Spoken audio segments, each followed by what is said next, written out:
Extra मार्टियल affair. भैया ये प्यार है या बस तुम्हारे बोर्डम का कोई ट्रीटमेंट?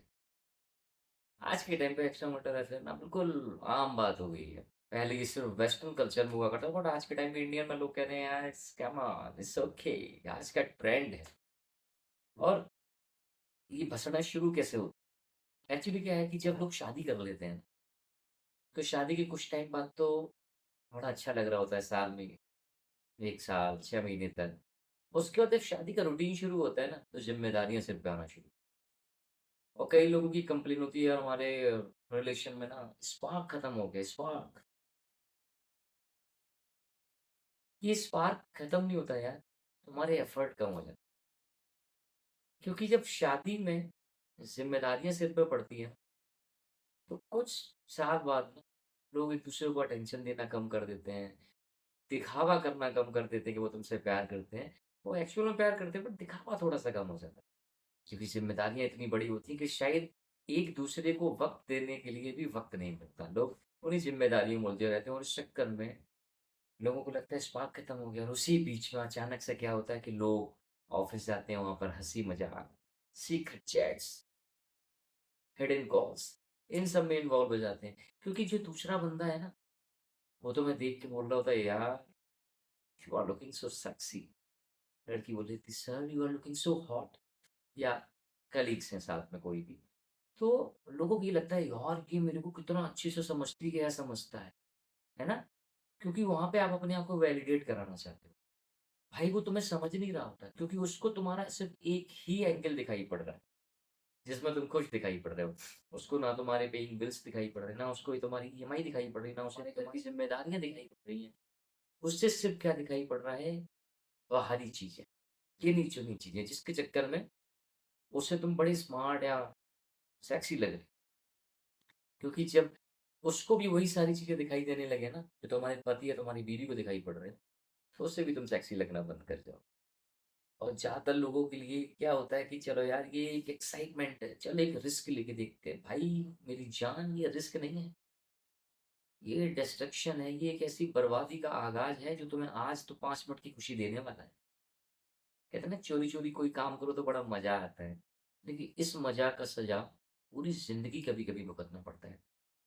लॉयल्टी की तो धज्जियाँ उड़ाते ही उड़ाते हो। साथ में कभी-कभी इंसान खुद की नज़रों में भी गिर जाता है। फैमिली बिखर जाती है, टूट जाती है, और जिस इंसान के चक्कर में तुमने ये चुदियापा पाला ना, वो इंसान भी तुमसे कोई शादी नहीं करना है। क्योंकि एक बात जो सबको बुरी लगेगी, चाहे आदमी हो या औरत हो, सेकंड हैंड माल कोई यूज़ नहीं करना चाहता।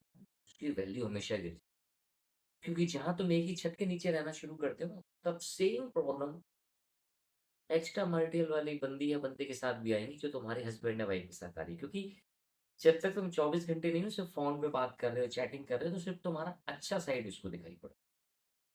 और जब बंदे 24 घंटे एक ही घर में साथ में रहें, तो पता चलता है कि ज़िम्मेदारियों का बोझ उनसे क्या-क्या करा जाता है। और लोग इस चक्कर में क्योंकि एफ़र्ट नहीं डाल रहे, तो उनके लिए क्या होता है कि शादी एक ना एक पिंजड़े के समान हो जाती है। वो खुद को एक कैदी समझने लगते हैं कि भैंचोद हम तो इस कैद से आज़ाद होना चाहते हैं। और वो एक ऐसी आज़ादी की उम्मीद में भटक रहे होते हैं जिसमें दूसरा बंदा तुम्हारी आज़ादी का फ़ायदा उठाकर तुम्हारे साथ सिर्फ़ फ़िज़िकल होता है। उससे बाबा जी 1 घंटा फ़र्क नहीं पड़ना, क्योंकि उसे पता है तुम मैरिड हो। वो सिर्फ़ तुम्हारे साथ फ़िज़िकल होता है, तुम्हारी तारीफ़ें करता है, तो तुम्हें लगता है कि तुम उस बंदे से ज़्यादा तुम्हें कोई नहीं समझता या उस बंदी से ज़्यादा तुम्हें कोई नहीं समझता। बट रियलिटी ये है नहीं, रियलिटी कोसों दूर है। क्योंकि एक्स्ट्रा मैरिटल अफ़ेयर में क्या है, एक तो सामने वाला बंदा सिक्योर है ना, उसे पता है कि अगर by chance without without protection कर भी लिया, स्पेशली अगर लड़कियों की बात करें, है ना? तब भी कोई इश्यू नहीं है ना, कह देंगे तो उसके पति का बच्चा है, तो रिस्क कम हो जाते हैं। लेकिन लोगों को ये नहीं पता कि ये रिस्क कम नहीं है, ये रिस्क इतना बड़ा है जो तुम्हारे पूरे खानदान को, पूरे परिवार को तबाह करके रख देता है। ये तुम्हारी 2 मिनट की एक्साइटमेंट, 5 मिनट की एक्साइटमेंट पूरा तुम्हारी पूरी ज़िंदगी पे भारी पड़ने वाली है। अगर तुम्हें दूसरी लड़की को देखकर या दूसरी लड़कियों को देखकर अंदर से कुछ होता है, इट मीन्स तो तुम अपने पति या पत्नी के लिए लॉयल ही नहीं हो यार। जब तुम लॉयल नहीं हो तो सामने वाले से तुम क्या उम्मीद करोगे? ज़िम्मेदारियों का बोझ दोनों लोगों पे पड़ रहा होता है। आज एक्साइटेड हो, कल को ज़िंदगी तबाह करने के लिए तैयार खड़े। और ये चलन इंडिया के अंदर इतना बढ़ चुका है कि ना जाने कितने घर टूट रहे हैं। कुछ बुद्धिजीवी आके बकवास करते कि अरे पहले लड़कियाँ पढ़ी-लिखी नहीं होती थी इसलिए डिवोर्स नहीं होते थे, अब पढ़ी-लिखी। बात पढ़ी-लिखी और अनपढ़ की नहीं है।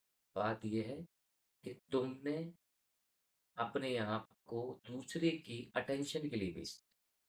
क्योंकि तुम्हारा पति तुम्हें एप्रिशिएट नहीं कर पा रहा, तुम भी नहीं कर रहे।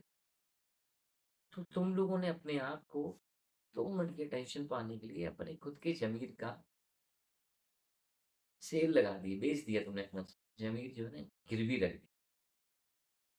और गिरवी भी रखी चीज़ों की ना कोई औकात नहीं। तो अगर तुम अपने आप को पिंजड़े में बंद समझ भी रहे हो तो इसका मतलब ये तो नहीं हो कि अपने घर को जला दो। और ज़्यादातर लोग यही करते हैं कि अपना पहले घर जला बैठते हैं, पहले हाथ जल जाते हैं, तो कहते हैं अरे यार ये हमसे क्या हो गया? क्योंकि जैसे ही ये एक्स्ट्रा वाले का भूत सर से उतरता है, उससे गिल्ट, डिप्रेशन, स्ट्रेस और पछतावा इनके अलावा लाइफ में भैंचोद कुछ नहीं रहता। और सबसे बड़ा कष्ट ये होता है कि तुमसे वो लड़की या लड़का भी छोड़ के भाग चुका होता है और तुम्हारा बीवी या पति या पत्नी वो भी तुम्हें छोड़ के भाग चुके रहते हो। तुम अकेले खड़े होते हो, फिर पूरी दुनिया से लड़ रहे होते हो और अपने आप को वैलिडेट कर रहे हो, जस्टिफाई कर रहे होते हो, अरे नहीं मुझे बहुत फ्रस्ट्रेशन थी, वो एकदम से फीलिंग्स पे कंट्रोल नहीं, प्यार तो कभी भी हो जाता है। मान लिया फीलिंग्स पे कंट्रोल नहीं है, अपने ऊपर तो कंट्रोल रखो। क्या इतने गिर चुके हो या तुम्हारी हालत जानवरों जैसी हो गई कि भैंचोद किसी भी को भी देखा तो शुरू हो गए करने के लिए। भगवान ने तुम्हें इंसान के रूप में पैदा किया तो इंसान बने रहो। ये एक्स्ट्रा मार्टल के चक्कर में अपना घर, अपना परिवार बर्बाद मत करो। कि आज जो रिस्क तुम्हें बहुत मज़ा दे रहा है ना, कल को वो इतनी बड़ी सज़ा बन जाएगा कि पूरी ज़िंदगी भी चाहोगे ना, तो इस दर्द से बाहर नहीं निकल पाओगे। लोग कितना भी जस्टिफ़ाई कर लेंगे, नहीं हमारी आपस में बनती नहीं थी। अरे तुमने आपस में बैठ के डिस्कस ही नहीं किया। तुम्हें जो प्रॉब्लम हुई तुमने ऑफिस के लड़के से जाके डिस्कस करी या ऑफिस में जाके किसी लड़की से अपनी पर्सनल लाइफ डिस्कस की। तो भाई जो डिस्कशन तुम्हें आपस में करने चाहिए थे ना, तुम किसी तीसरे बंदे से कर रहे थे, तो फिर तुम्हारे लाइफ तो लौड़े लगेंगे नहीं। तो भैया अगर प्रॉब्लम है तो आपस में बैठ के डिस्कस करो।